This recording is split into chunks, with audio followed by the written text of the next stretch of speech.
Elon মাস্কের মস্তিষ্ক প্রসূত, শুধু মস্তিষ্কই না অর্থপ্রসূত এই বিষয়গুলি কিন্তু তাদের মধ্যে সুসম্পর্কটা ভেঙে যাওয়ার কিছুদিনের মধ্যেই দেখা গেল যে ক্যালিফোর্নিয়ায় এক বিশাল আন্দোলনটা শুরু হয়ে যাচ্ছে। এই দাবানলের ধোঁয়া পুরো আমেরিকা জুড়ে কিন্তু ছড়িয়ে যাচ্ছে। আপনি যেটা বলে 19টা রাজ্যে, সত্যিকার অর্থে যদি ইতিহাসটা আপনি দেখেন, ট্রাম্পের অভিবাসন নীতিকে চ্যালেঞ্জ করছে। তাহলে আমেরিকার জেনুইন নাগরিক হচ্ছে রেড ইন্ডিয়ান। সুপ্রিয় দর্শক, আসসালামু আলাইকুম, সবাইকে স্বাগত জানাচ্ছি খবর সংযোগ শোয়ের বিশ্ব সংযোগ অনুষ্ঠানে। আমি আপনাদের সঙ্গে আছি ফমদ দেলোয়ার হোসেন, আমার সঙ্গে আছেন আমি কাজল হায়দার।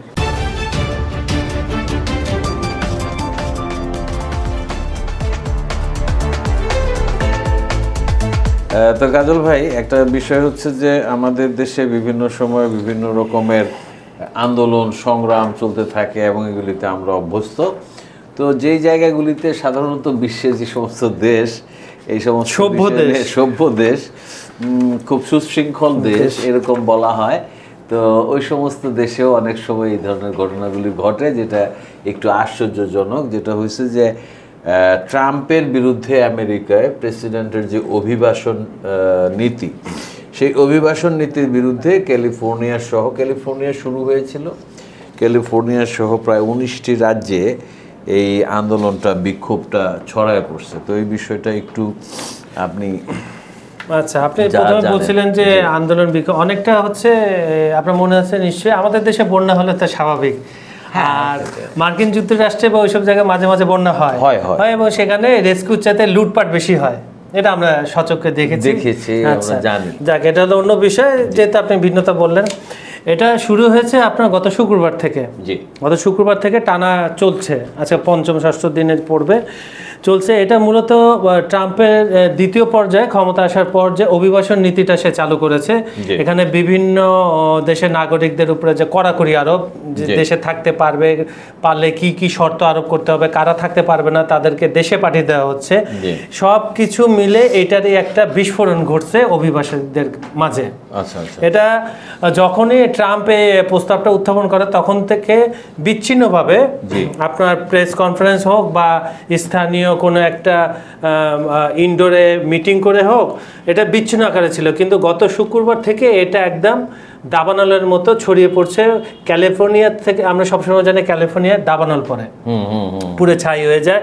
এটা হচ্ছে মানুষের বিক্ষোভের দাবানল এখন সেখানে দেখা দিছে, এবং এই দাবানলের ধোঁয়া পুরো আমেরিকা জুড়ে কিন্তু ছড়িয়ে যাচ্ছে। আপনি যেটা বলে 19টা রাজ্যে, মোটামুটি 19টা রাজ্যে, হ্যাঁ। এবং এর মধ্যে উল্লেখযোগ্য হচ্ছে নিউ ইয়র্ক, ইলিনয়, শিকাগো, টেক্সাসের অস্টিন ও ওয়াশিংটন ডিসি, বিভিন্ন শহরের বড় বড় সিটিতেও কিন্তু এগুলা ম্যাসিভ আকার ধারণ করছে।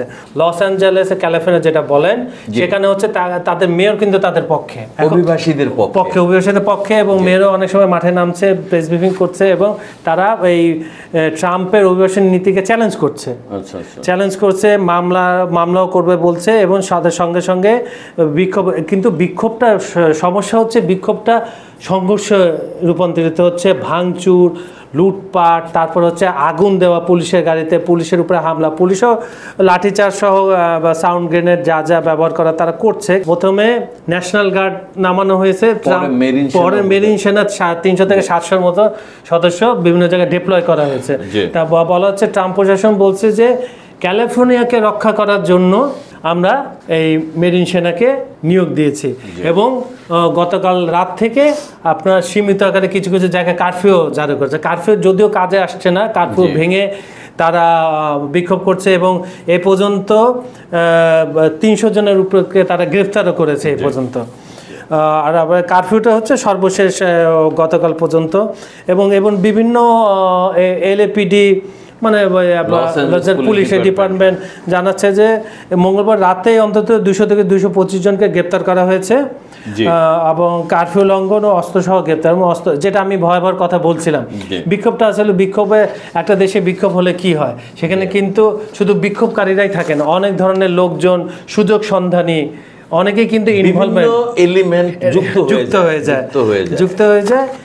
আর আপনার যেটা ট্রাম্প 400 জাতীয় গার্ড এবং 700 মেরিন মোতায়েনের নির্দেশ দিয়েছেন, কিন্তু অলরেডি কিছু কিছু নেমে গেছে তারা। একটা জিনিস আমেরিকা সম্বন্ধে সবাই এটা জানেন আপনারা, সেটা হচ্ছে যে আমেরিকা কিন্তু ব্রিটিশরা ওইখানে গেছে যখন ইউরোপ থেকে বিভিন্ন দেশ মানে সারা বিশ্বে ছড়ায় পড়তেছিল সম্পদ আরোহণের জন্য, তখন ব্রিটিশদের একটা গ্রুপ গেছে ওই অঞ্চলে, ফ্রান্সরা গেছে, পর্তুগিজরা গেছে, স্পেনিশরা গেছে, এবং সেখানে শেষ পর্যন্ত ব্রিটিশরা ওইটাকে দখল করছে বলা যায়, এবং একটা কলোনি একটা কলোনির যে বিষয়টা ছিল ওইখানকার আদিবাসী যারা তাদের কিন্তু ওইটা রাষ্ট্র মানে তাদের অধিকার সেইভাবে ওইখানে করা হয় না। ওইখানে যারা অভিবাসী বলা হচ্ছে যে এই অভিবাসী বলা হচ্ছে যে সত্যিকার অর্থে যদি ইতিহাসটা আপনি দেখেন অভিবাসী তো ট্রাম্পও, সত্যি কথা বলতে গেলে।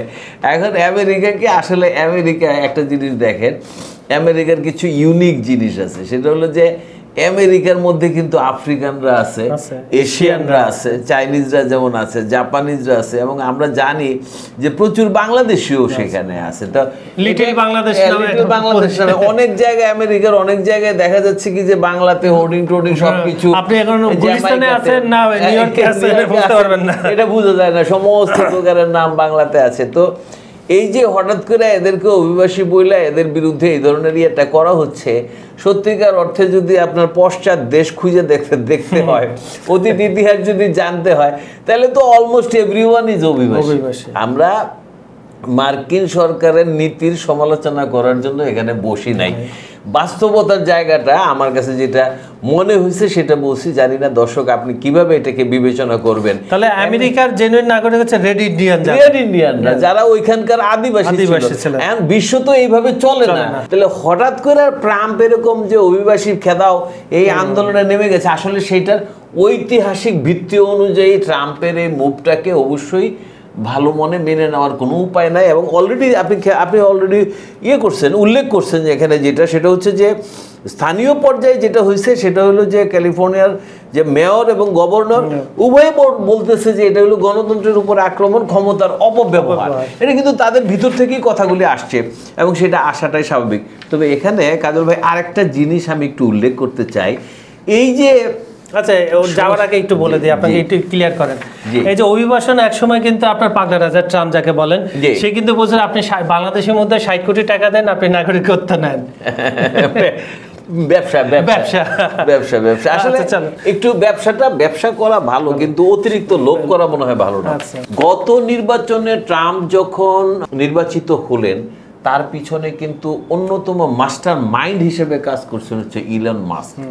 সম্প্রতি যেটা হয়েছে সেটা হলো মানে ফিনান্সিয়াল এবং সাপোর্টিং, ফিনান্সিয়াল শুধু না, কৌশলগতভাবে, প্রচারণাগতভাবে সব দিক থেকে। এবং দেখা গেছে যে আপনার কাঁধে কাঁধ মিলিয়ে নির্বাচনে করছে এবং তারা গেছে ওপেন ঘোষণাও দিছে যে মাস্ক ঘোষণাও দিছে যে আমি ট্রাম্প ভোট দিলে এক ধরনের লটারি সিস্টেমও তারা করেছিল, এত টাকা পাবে বিভিন্ন অঙ্গরাজ্যে, বিভিন্ন সিস্টেম এখানে করা হয়েছিল। সেটা ইলন মাস্কের এবং প্রচুর অর্থ লগ্নি করছিল ইলন মাস্কের মস্তিষ্ক প্রসূত, শুধু মস্তিষ্কই না অর্থপ্রসূত এই বিষয়গুলি কিন্তু তাদের মধ্যে সুসম্পর্কটা ভেঙে যাওয়ার কিছুদিনের মধ্যেই দেখা গেল যে ক্যালিফোর্নিয়ায় এক বিশাল আন্দোলনটা শুরু হয়ে যাচ্ছে।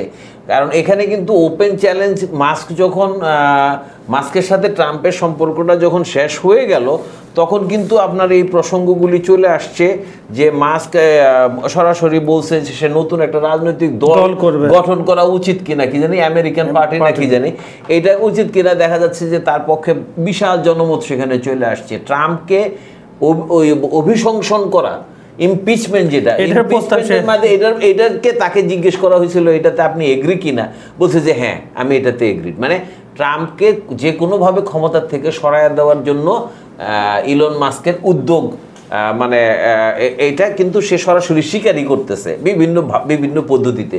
তো এখানে যেটা দেখা যাচ্ছে যে এই যে ক্যালিফোর্নিয়া সহ অলরেডি শুধু ক্যালিফোর্নিয়ার মধ্যে সীমাবদ্ধ না, এটা কিন্তু ছড়ায় পড়তেছে অভিবাসীদের মধ্যে। মাস্ক সম্ভবত এটাই চান। এখনো পর্যন্ত বিশ্ব গণসংযোগ, মানে গণমাধ্যমগুলিতে মাস্কের সাথে এটার কোনো রকম কানেক্টিভিটি আছে কিনা এটা বোঝা যায় না, কিন্তু এটা খুব সিগনিফিকেন্ট যে মাস্কের সাথে সম্পর্কটা ভেঙে যাওয়ার পরপরই মাস্ক কিন্তু অনেক ক্ষতির সম্মুখীন হয়েছে। ওনার স্পেস এক্স এর অনেক বিলিয়ন ক্ষতির মুখোমুখি হয়েছে, দাম কমে গেছে, শেয়ারের মূল্য কমে গেছে, এবং মাস্ক যে এটা খুব সহজে ছেড়ে দেবেন না এটাও অনেকে আমার প্রশ্ন হচ্ছে আপনার কাছে, এই অভিবাসনের এই জিনিসটা তো বহু বছর ধরে চলে আসতেছে, তারপরে সর্বশেষ এটা উস্কাই দিচ্ছে ট্রাম্প দ্বিতীয় পর্যায়ে নির্বাচিত হওয়ার পরে, যে নতুন স্যাংশনগুলো সে দিল এবং সে এভাবে স্যাংশনগুলো মানে স্বাক্ষর করে এভাবে সে ছবিও দেখাইছে যে এ করলাম। আমার কথা হচ্ছে তখন থেকে তো আন্দোলনটা বৃহৎ আকার ধারণ করতে পারতো, ব্যাপক আকার, কিন্তু ট্রাম্পের সাথে ইলন মাস্কের সমস্যাটা তৈরি, সম্পর্কটা মানে ডিভোর্স হয়ে গেল, মানে ডিভোর্স তারপর থেকে দেখেছে শুরু হলো, এটা মানে আগুনের মধ্যে ঘি ঢালার মতো অবস্থা, ছ্যাপ করে উঠে গেল।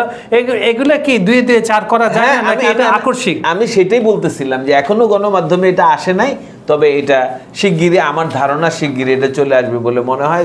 দর্শক, আজকে মতো আমরা আলোচনাটা শেষ করি। আমার মনে হয় যে আমরা যেটা চাচ্ছি সেটা হলো যে আমেরিকাতে প্রচুর বাংলাদেশি আছেন, আমাদের বাংলাদেশি আত্মীয় স্বজনেরা যেন নিরাপদে থাকেন, সেই আকাঙ্ক্ষা, সেই মানে শুভাশিস জানিয়ে আজকের মতো আমরা শেষ করছি। ধন্যবাদ সবাইকে।